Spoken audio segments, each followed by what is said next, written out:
Donald Trump menace une fois de plus la Chine d'une augmentation massive des droits de douane sur les produits chinois entrant aux États-Unis. De nombreuses autres contre-mesures sont également envisagées parce qu'il juge que la Chine devient très hostile. Trump s'énerve, annule son voyage en Corée du Sud et veut sanctionner à tout prix la Chine parce que la Chine a décidé d'imposer des restrictions sur les terres rares.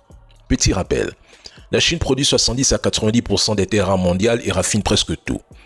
En imposant des licences d'exportation sur 5 terres rares supplémentaires, elle peut bloquer des industries clés aux États-Unis comme par exemple la défense, les puces, les voitures électriques, etc.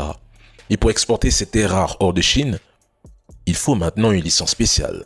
Et la Chine dit que c'est pour sa sécurité nationale et pour protéger ses techs d'extraction, raffinage.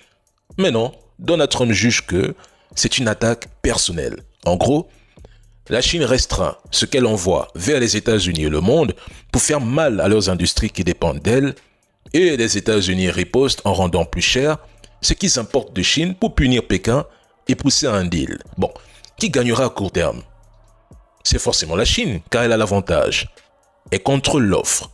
Le Wall Street s'est retourné après les nouvelles menaces douanières de Donald Trump contre la Chine.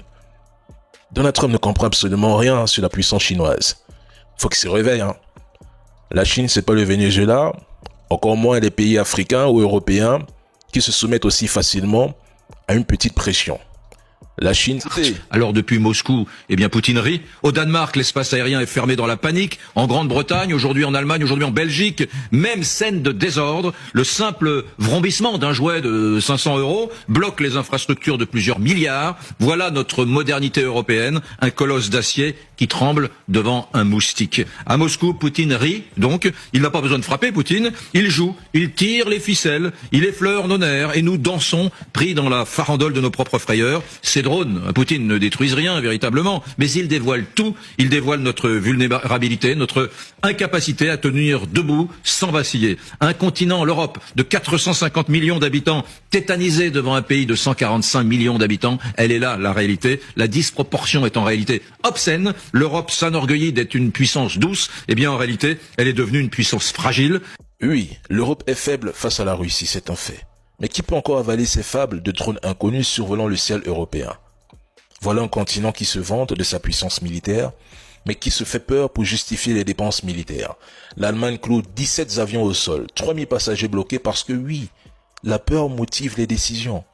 L'Allemagne qui se targue d'être le moteur européen et leader en défense, reste exposée à des perturbations low-tech qui rappellent ses lacunes en cybersécurité et en défense aérienne.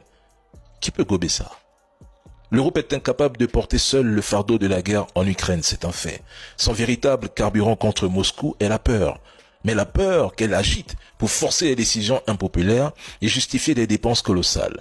Le problème, c'est que cette mise en scène s'essouffle. Face à elle, une opinion publique fatiguée de ce conflit sans fin et asphyxiée par une économie en difficulté. Zelensky l'a dit cash en février.